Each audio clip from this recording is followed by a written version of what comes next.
तमाम दोस्तों को मेरी तरफ से अस्सलाम वालेकुम। आज की इस वीडियो में हम सैर करेंगे लिबनान की।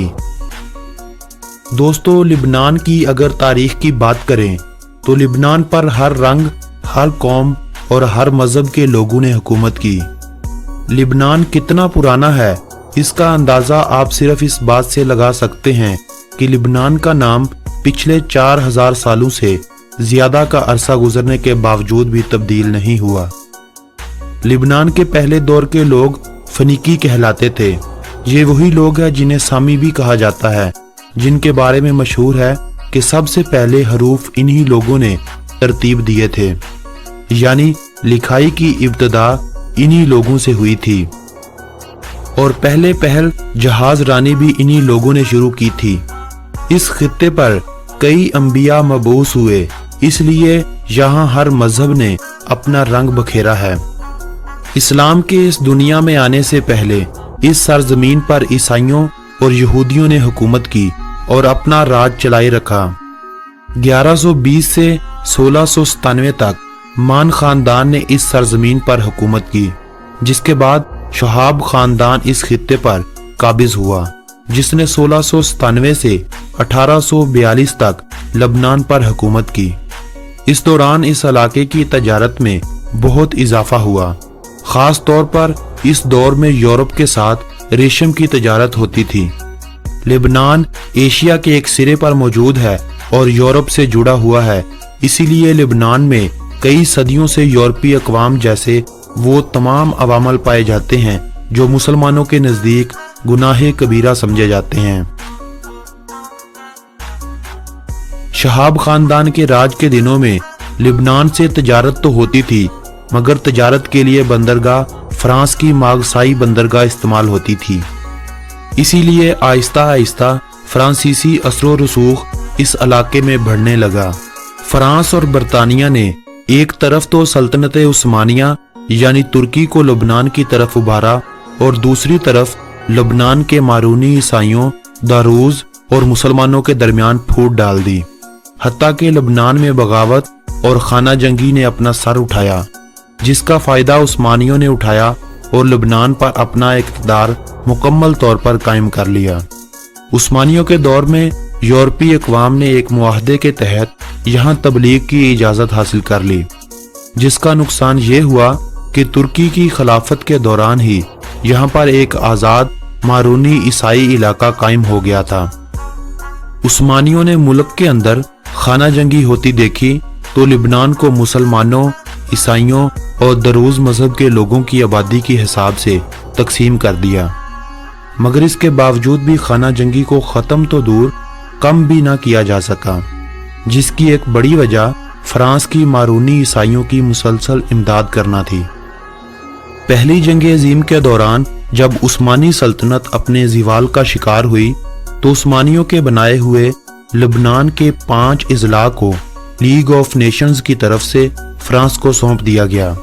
ये वही लीग ऑफ नेशंस थी जिसे बाद में अक़वाम मुत्तहिदा का नाम दिया गया था। फ्रांस ने हस्बे साबक मारूनी ईसाइयों को सबसे आगे रखा। 1932 में फ्रांस हुकूमत ने मुल्क में मर्दमशुमारी का ऐलान किया। मर्दमशुमारी का हक सिर्फ उन्हीं लोगों को हासिल था जिन्होंने अपने शनाख्ती कार्ड बनवा रखे थे। मुसलमानों और दरूज लोगों की एक बड़ी तादाद ने शनाख्ती कार्ड नहीं बनवाए थे। उनका ख्याल था कि अगर शनाख्ती कार्ड बनवाते हैं तो हम फ्रांसीसी हुकूमत के गुलाम माने जाएंगे। 1932 में होने वाली मर्दमशुमारी के दौरान मुसलमान 57%, ईसाई 40% और 3% दरूज लोग थे, मगर फ्रांसीसियों ने सुन्नी जो उस वक्त की आबादी का 27% और शिया 30% थे, दोनों को मुसलमान करार देने की बजाय 2 अलग अलग मजहब के पैरोकार बना दिया और हुक्मरान यानी सदर का ओहदा मारूनी ईसाइयों को दे दिया। सदर जिसके पास सारा इख्तियार होता था, मारूनी, वजीर आजम सुन्नी और स्पीकर शिया मुंतखब किया गया और आज तक ऐसा ही होता आ रहा है। दूसरी जंग अजीम के दौरान जब जर्मनी ने फ्रांस पर कब्जा किया तो लिबनान आज़ाद मुल्क करार पाया। यूं 26 नवंबर 1941 के रोज लिबनान ने अक़वाम मुत्तहिदा اور فرانس کی بنائی ہوئی اس حکومت سے آزادی حاصل کرنے کا اعلان کر دیا اور 2 سال بعد 22 نومبر 1943 کو باقاعدہ طور پر آزادی حاصل کر لی۔ 1946 میں قابض فرانسیسی فوج کے انخلاء کا عمل شروع ہوا۔ حکومت میں نصف اراکین عیسائیوں اور نصف مسلمانوں کے شامل ہیں۔ 1932 کے بعد سے مردم شماری تو نہیں ہونے دی گئی کیونکہ مسلمانوں کی تعداد کافی حد تک عیسائیوں سے بڑھ چکی ہے۔ اب اگر مردم شماری ہوتی ہے تو صدر کا عہدہ مسلمانوں کے پاس آ جائے گا۔ صدر کو ہی زیادہ طاقت حاصل ہے، وزیر اعظم تو لبنان کے قانون میں برائے نام ہی ہوتا ہے۔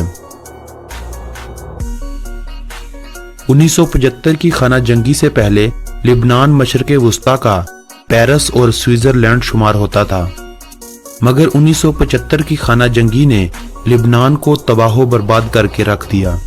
مسلمانوں اور عیسائیوں کے درمیان ہونے والی خانہ جنگی کے دوران اسرائیل نے 2 دفعہ لبنان پر حملہ کیا اور سن 2000 عیسوی تک لبنان پر قابض رہا۔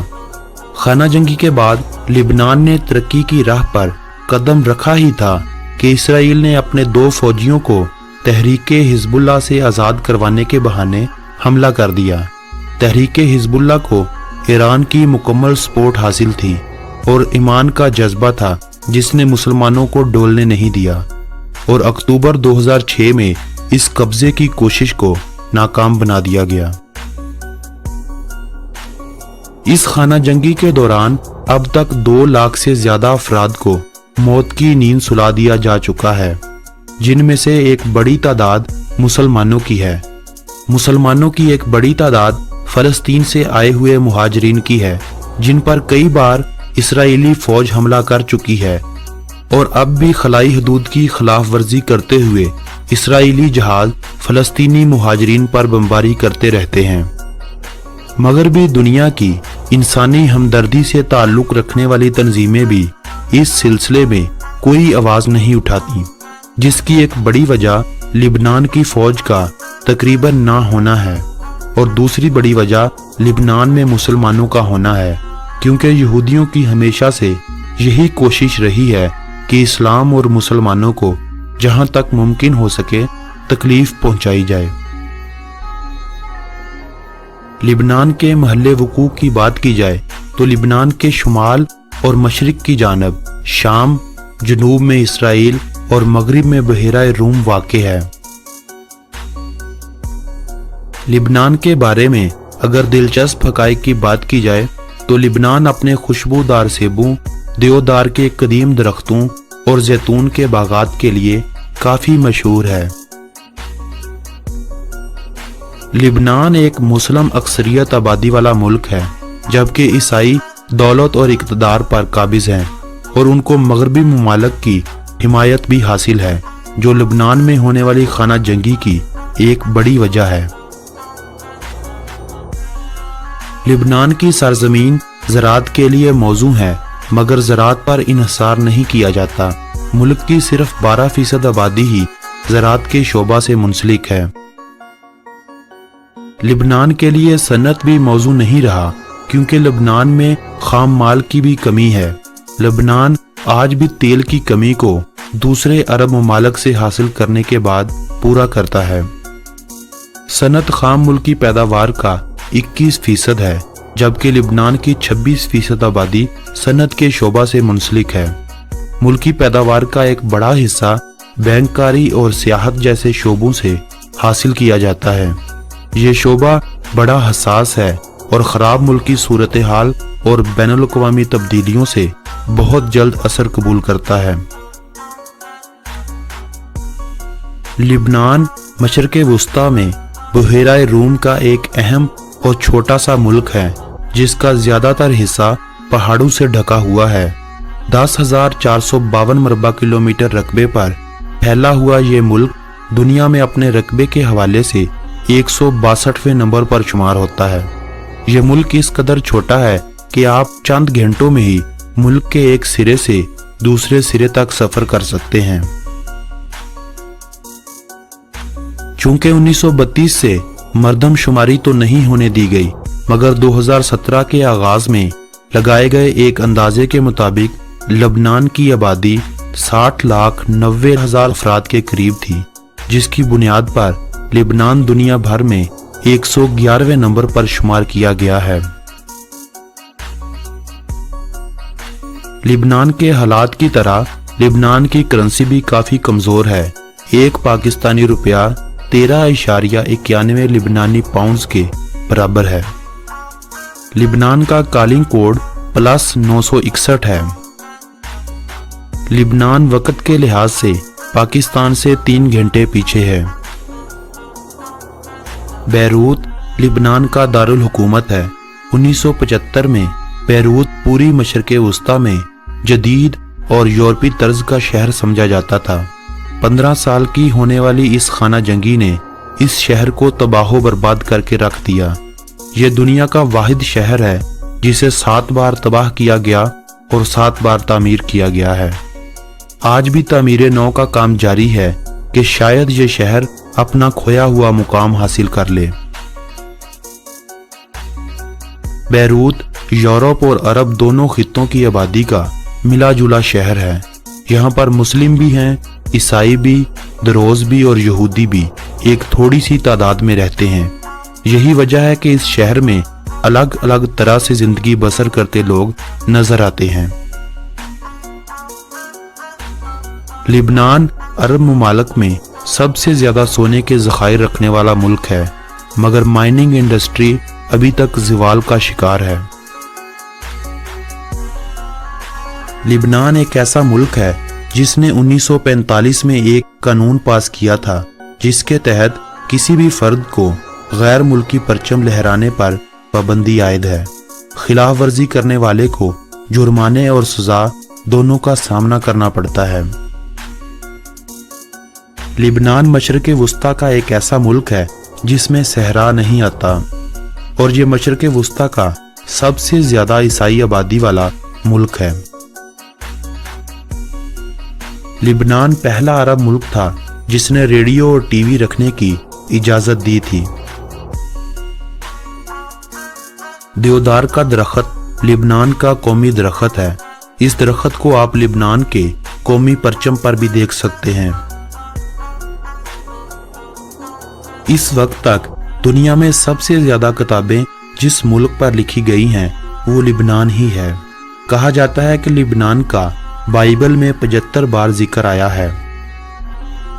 लिबनान में डॉक्टरों की तादाद इतनी ज्यादा है कि अगर औसतन हिसाब लगाया जाए तो हर 10 इंसानों के हिस्से में एक डॉक्टर आता है। लिबनान पर आज तक 15 मुमालिक 15 कौमों के लोगों ने कब्जा किया है।